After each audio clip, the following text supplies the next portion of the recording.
Hi everyone, I am Dieter and I will be presenting the Subtitle-a-thon event for cultural policy.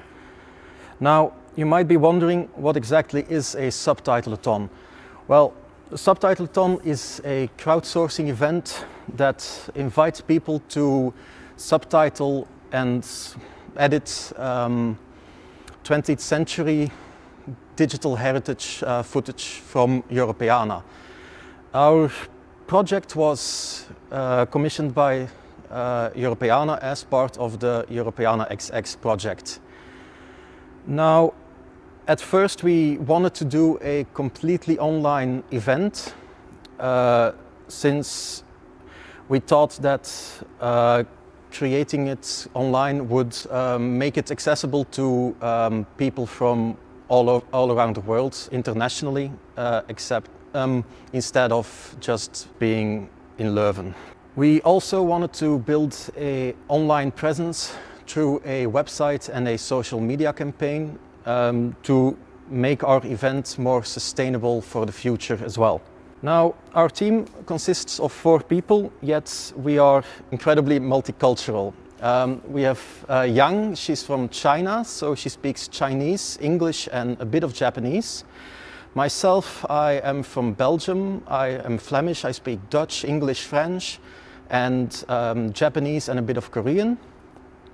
Felipe is Spanish-Peruvian, so he speaks Spanish, Catalan, English and a bit of Italian.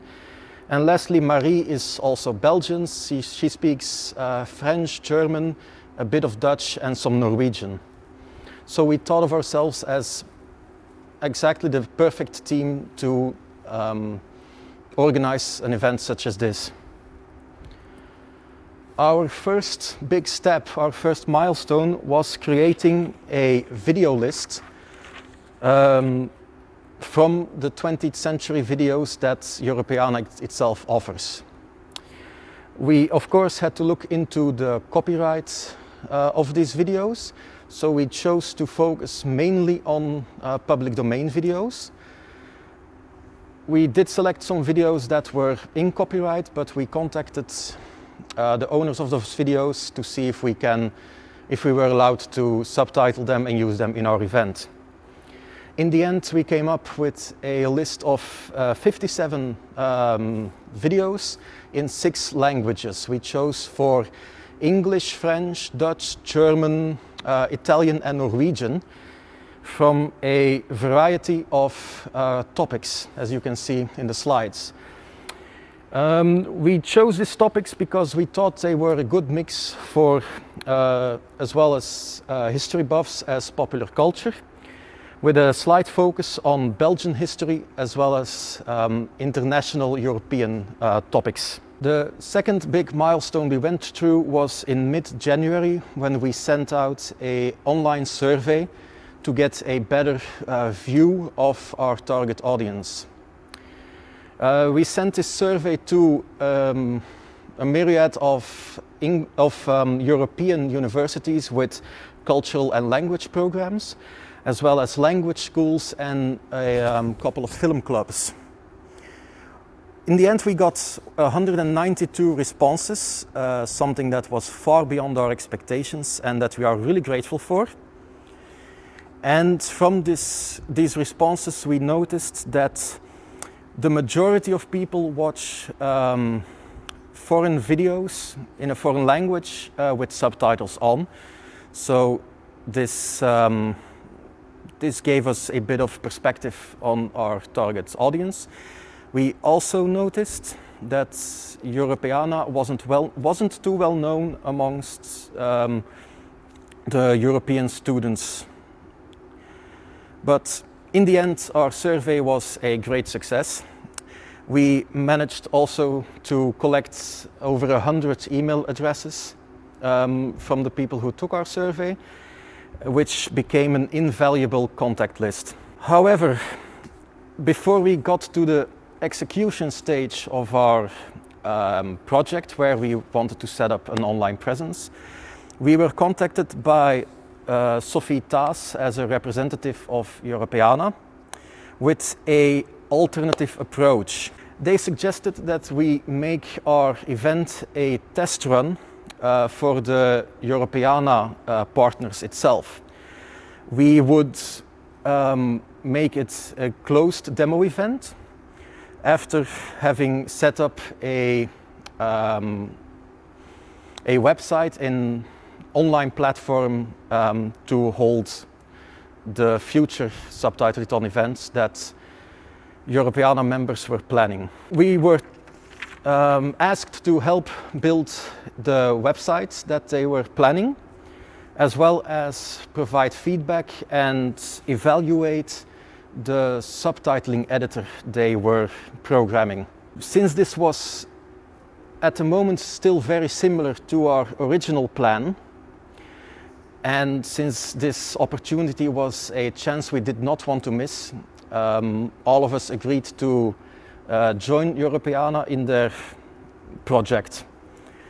We thought that if we helped build a website where in the future hopefully a lot of Subtitle-a-thons would take place, this would improve the sustainability of what we helped create, as well as reaching a wider audience even. We started working together with Europeana in their website building.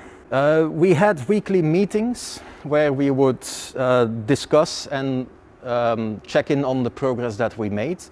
Each of us had our own little specialty that we worked on. Personally, I created the wireframes for the layout of the website, and I wrote and edited a tutorial for the subtitling editor. Marie, she focused on the other text for the website. Felipe, he worked on the communication plan as well as the visual identity of the whole event, whole project. And Yang, lastly, she coordinated everything that had to do with the demo event that we would be running, so that everything went smoothly. Now, on the 21st of April, yes, the 21st of April, we held our demo event for Europeana XX and their partners. In total, 34 participants took part in this event, which was a lot more than we were expecting. And after a short introduction by Yang and a live tutorial of the editor, the subtitling editor, by myself, we let these participants play around, experiment with the website and with the subtitling editor for themselves. Over a dozen videos were eventually, after a short period of time, subtitled and translated in almost as many languages, something that was way more than we were expecting again. Afterwards, Felipe and Yang conducted a survey from which we could get some much needed feedback on the experience that the Europeana XX partners went through. Now, some of these feedbacks you can see on the screen here. It's very interesting what they replied. In general, they thought the idea itself and the concept itself were very good. However, they wished that the process of joining to be a little bit more streamlined and the use of the editor to be a little more intuitive. I think the last comment, fun and frustration, sums it up really nicely. Now, this brings us to the end of our presentation. In a trying time like ours, we need to be creative with new ways of crowdsourcing events like these. And as a team, we believe that we have achieved something meaningful, both for us as cultural studies students, as well as for the representation of digital cultural heritage. The tagline you can see here, "Subtitle the past, translate for the future," perhaps sums it up the best, as better than we can hope for. This tagline is the one that we came up with for our original project in the first semester, And we were all very, very glad that Europeana and the people from the Subtitle-a-thon eventually decided to also integrate it into their website. You can see the URL for the website down below. And if you are interested in joining a Subtitle-a-thon, there are at least 4 planned for the near future, and hopefully more. Then please go check out the website, and I thank you for your attention.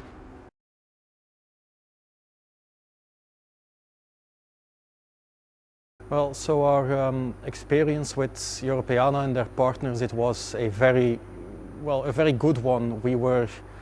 They were all very jovial people, very friendly people. In the beginning it was a bit difficult because we were all nervous and didn't know what to expect. But that quickly changed, and the workflow was very good.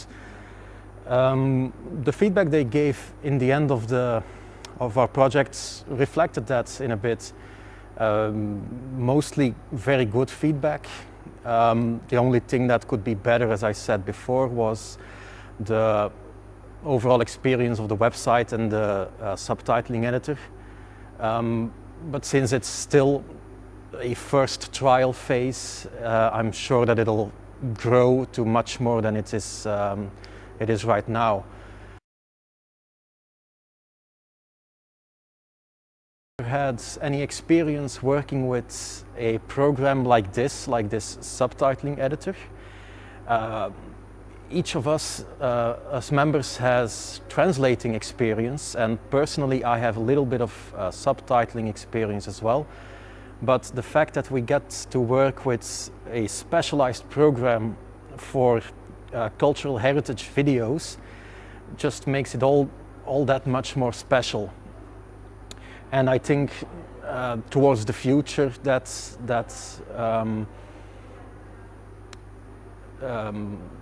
this editor and the whole idea around subtitle-a-thons and subtitling cultural heritage will become much bigger than it is right now. At least that's what we hope for.